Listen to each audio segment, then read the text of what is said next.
ಎಲ್ಲರಿಗೂ ನಮಸ್ಕಾರ. ನನ್ನ ಹೆಸರು ಮಂಜುನಾಥ್, ನಾಗಮಂಗಲ, ಮಂಡ್ಯ ಜಿಲ್ಲೆ. ಇಂದು ನಾನು ನಿಮಗೆ ಪ್ರಸ್ತುತಪಡಿಸುತ್ತಿರುವಂತಹ ಭಾಷಣದ ವಿಷಯ ಸರ್ವೋದಯದ ಏಳಿಗೆಯಲ್ಲಿ ಸರ್ವರ ಉದಯವನ್ನ ಬಯಸಿದ ಮಹಾತ್ಮ ಗಾಂಧೀಜಿ ಇವರ ಜೀವನ ಅಷ್ಟೇ ಮಾತ್ರವಲ್ಲ, ಅವರು ಯಾಕೆ ಆದರ್ಶ ಎಂಬುದನ್ನ ಒಂದಿಷ್ಟು ಮಾಹಿತಿ ಹಂಚಿಕೊಳ್ಳಕ್ಕೆ ಇಷ್ಟಪಡ್ತೇನೆ. ಮಹಾತ್ಮ ಗಾಂಧೀಜಿ ಇತರ ಬಾಲಕರ ರೀತಿಯಲ್ಲೇ ಸಾಮಾನ್ಯ ಬಾಲಕನಾಗಿದ್ದು ಅಷ್ಟೇ ಮಾತ್ರವಲ್ಲ, ಬಾಲಕರಿಗೆ ಇರಬೇಕಾದಂತಹ ಕೆಲವು ಗುಣಗಳು ಸಹ ಇತ್ತು. ಆದರೆ ಬರ್ತಾ ಬರ್ತಾ ಅವರು ತಮ್ಮನ್ನ ಪರಿವರ್ತನೆ ಮಾಡ್ಕೊತಾರೆ, ಬಾಲಕರಿಗೆ ಆದರ್ಶವಾಗ್ತಾರೆ. ಹೇಗೆ ಆದರ್ಶವಾಗ್ತಾರೆ? ಶ್ರವಣ ಕುಮಾರನ ಪಿತೃಭಕ್ತಿ ಏನಿದೆ, ಹರಿಶ್ಚಂದ್ರ ನಾಟಕದಲ್ಲಿ ಸತ್ಯ ಹರಿಶ್ಚಂದ್ರನ ಪಾತ್ರ ಏನಿದೆ, ಇವೆರಡನ್ನ ನೋಡಿ ಸುಳ್ಳು ಹೇಳುತ್ತಿದ್ದಂತಹ ಮಹಾತ್ಮ ಗಾಂಧೀಜಿ ಸತ್ಯದ ದಾರಿಗೆ ಹೋಗ್ತಾರೆ, ಸತ್ಯಾಗ್ರಹಕ್ಕೆ ಆಗ್ರಹಿಸ್ತಾರೆ. ಅಷ್ಟೇ ಮಾತ್ರ ಅಲ್ಲ, ಗುರು ಹಿರಿಯರ ನಡುವೆ, ಮಾತಾಪಿತರ ನಡುವೆ ರಾಷ್ಟ್ರ ಪ್ರೇಮವನ್ನು ಬಳಸ್ಕೊಳ್ಳೋದಕ್ಕೆ ಶ್ರವಣಕುಮಾರನ ಪಿತೃಭಕ್ತಿ ಸಹ ಹೇಗೆ ಸಾಧ್ಯ ಆಯಿತು ಅಂತ. ಈ ಕಾರಣದಿಂದಾಗಿ ಬಾಲಕರಿಗೆ ಗಾಂಧೀಜಿಯವರು ಆದರ್ಶಮಯವಾಗ್ತಾರೆ. ಇನ್ನು ಬೆಳೆದಂತೆ ಯುವಕರಿಗೆ ಹೇಗೆ ಆದರ್ಶರಾಗ್ತಾರೆ? ನಮಗೆ ನೆನಪಿರಲಿ, ವ್ಯಾಸಂಗ ಮಾಡಿದ ನಂತರ ಅವರು ಉನ್ನತ ವ್ಯಾಸಂಗಕ್ಕೋಸ್ಕರ ಇಂಗ್ಲೆಂಡ್ಗೆ ಹೋಗ್ತಾರೆ.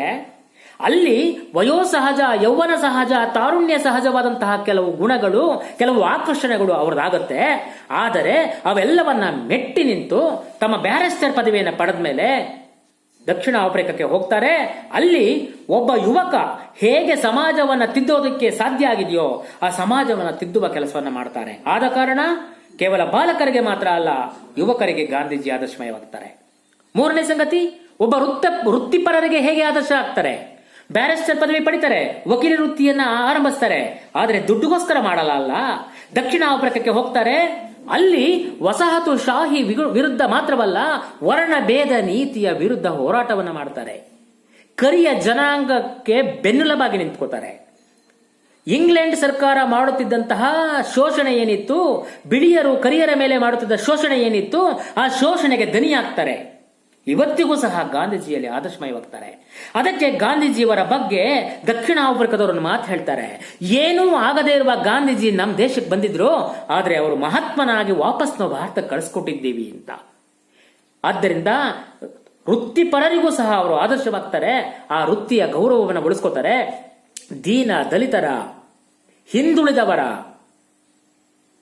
ಜನರಿಗೆ ಅವರು ಸಂಪೂರ್ಣವಾಗಿ ದನಿಯಾಗ್ತಾರೆ, ಆದರ್ಶಮಯವಾಗ್ತಾರೆ. ಉಳಿದಂತೆ ಬಹಳ ಮುಖ್ಯವಾದ ಕಾಲಘಟ್ಟ, ಭಾರತ ದೇಶಕ್ಕೆ ಹೇಗೆ ಆದರ್ಶವಾದ್ರು? ದಕ್ಷಿಣ ಆಫ್ರಿಕಾದಿಂದ ಭಾರತಕ್ಕೆ ಬರ್ತಾರೆ. ಇಲ್ಲಿ 1885ರಲ್ಲಿ ಈಗಾಗಲೇ ಭಾರತೀಯ ರಾಷ್ಟ್ರೀಯ ಕಾಂಗ್ರೆಸ್ ಸ್ವತಂತ್ರಕ್ಕೋಸ್ಕರ ಧುಮುಕಿರುತ್ತೆ. ಆದರೆ ಗಾಂಧೀಜಿ ಬಂದ ನಂತರ ಅದಕ್ಕೆ ಚಾಲನೆ ದೊರೆಯುತ್ತೆ. ಮಂದಗಾಮಿಗಳು ಮತ್ತು ತೀವ್ರಗಾಮಿಗಳ ನಂತರ 1919-20ನೇ ಸಾಲಿನಿಂದ ಬರುತ್ತೆ ಗಾಂಧಿ ಯುಗ. ಅಂದಿನಿಂದ ಶುರುವಾಗುತ್ತೆ ಭಾರತೀಯ ರಾಷ್ಟ್ರೀಯ ಕಾಂಗ್ರೆಸ್ಗೆ ಹೊಸ ಚಲನೆ. ತತ್ಪರಿಣಾಮವಾಗಿ ಭಾರತೀಯ ರಾಷ್ಟ್ರೀಯ ಕಾಂಗ್ರೆಸ್ ನಮ್ಮ ಭಾರತದ ಈ ಸ್ವತಂತ್ರ ಚಳುವಳಿಯಲ್ಲಿ ತನ್ನದೇ ಆದಂತಹ ದಾಪುಗಾಲನ್ನ ಹಾಕುತ್ತೆ. ಇವರು ಬಳಸಿಕೊಂಡ ಅಸ್ತ್ರ ಏನು? ಸತ್ಯ, ಅಹಿಂಸೆ ಮತ್ತೆ